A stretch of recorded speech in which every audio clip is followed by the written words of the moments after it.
పనికి మాలిన మాటలు మాట్లాడే వ్యక్తి ఒకసారి ఓడిపోయి బెత్తంతో కొట్టిన బుద్ధి రాని రోజక్క కాదు. వరదలు వచ్చినాయి. లోకేష్ హైదరాబాద్ లో ఉన్నాడా? నువ్వు ఆడున్నా వాళ్ళ ఇంట్లో నువ్వు చూసా? లోకేష్ ఆడున్నాడా? లోకేష్ ఆడున్నాడో మాకు తెలుసా? నీకు తెలుసు. నువ్వు ఇటలీకి పోయావు, మాకు తెలియలా? నీ ఫోటో పెట్టింది నేనే కదా. ట్రిమ్ గా టైట్ గా అసలు ఆ డ్రెస్ వేసుకొని అసలు ఎవర్రా ఇవి ఫారినర్ అనుకున్నా చూసి. రోజెక్క ఇటలీలో నువ్వు మాత్రం ఇటలీకి పోవచ్చు, కాన్స్టిట్యువెన్సీని వదిలేయచ్చు.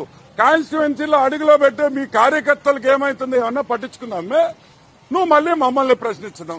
24 గంటలు ఆడ పని చేస్తున్నారు. మీ వాడు వచ్చాడు, గేట్లు అన్నాడు, ఫ్లడ్ అన్నాడు, ఆ కాగితం సరిగ్గా కాదు. నువ్వు జగన్మోహన్ రెడ్డిని పంపిస్తావు, ఏం చేయాలా? ఆ కాగితం ఇచ్చి చదివించాలి. 15 సార్లు చదివించండి, అదన్నా కరెక్ట్ గా చెప్తాడు. ఈ విధంగా ఈ రోజు చంద్రబాబు నాయుడు అదే విధంగా ప్రతి మంత్రి ఇంక్లూడింగ్ నారా లోకేష్ ఇంత కష్టపడుతుంటే హైదరాబాద్ లో ఉన్నాడంట. హైదరాబాద్ లో నేను అడుగుతాను, అసలు బుద్ధిని మాట్లాడుతున్నావా? బుద్ధి లేకుండా మాట్లాడతావా? సైజు పెరగడం కాదు, బుద్ధి కూడా పెంచుకో.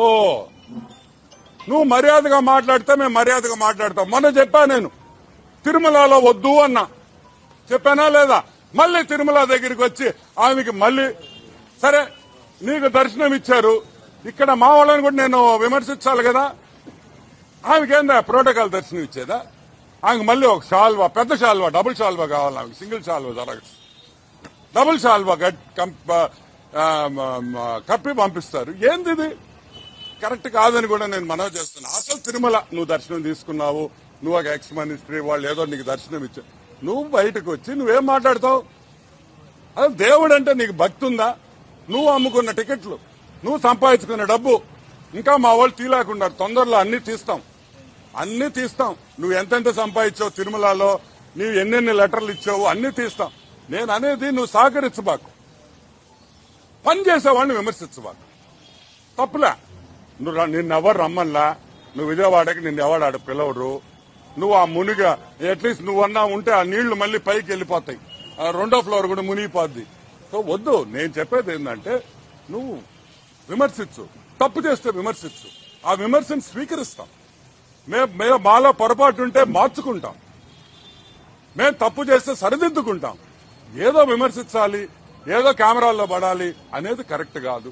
నారా లోకేష్ ఎక్కడున్నాడో నువ్వు కావాలంటే పోయి మంగళగిరి కాన్స్టిట్యున్సీలో అడుగు, విజయవాడలో అడుగు.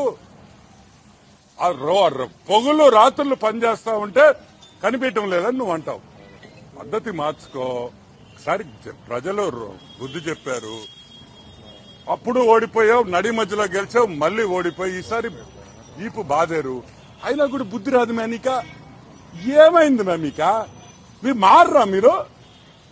మీ మంత్రులు ఏమయ్యారే? మాజీ మంత్రులు ఏం విజయవాడలో వచ్చి తిరగొచ్చుగా? మీ రజనీ ఏమైంది? పెద్ద మాటలు మాట్లాడే మీ మంత్రులు కదా. మీ బొత్స బాబాయ్ ఏమయ్యాడు? ఆడి స్కామే ఇప్పుడు మాట్లాడింది, బొత్స బాబాయ్ గడి స్కామ్.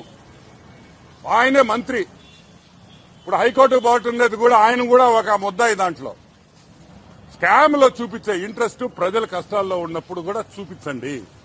రండి, మీరు అపోజిషన్ లో ఉంటే దూరంగా ఉండకూడదు. కష్టపడండి, చేతులు కలిపి ప్రజలకు సాయం చేస్తాం. అంతేగాని ఆడ కూర్చొని ఏసీలో కూర్చొని